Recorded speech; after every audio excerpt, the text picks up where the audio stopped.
তো দেখো বন্ধুরা, পুরো মিক্সারে বেটে তারপরে এই যে এই কাজু বাদামটা মিক্সারে বেটে নিয়েছি। বাটার সময় রসুন একটু একটু জিরা লঙ্কা দিয়ে বেটেছিলাম, আর পেঁয়াজ কুচি করে ভেজে তারপরে ওটা দিয়ে ভেজে দিচ্ছি। এটাতে হলুদ দেবো না, এটাই সাদা সাদাই ভালো লাগে খেতে।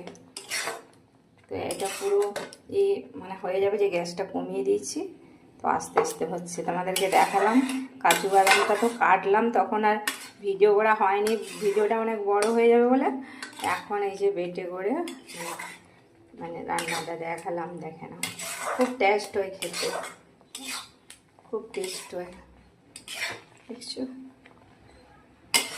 পোস্তুর থেকেও ভালো লাগে।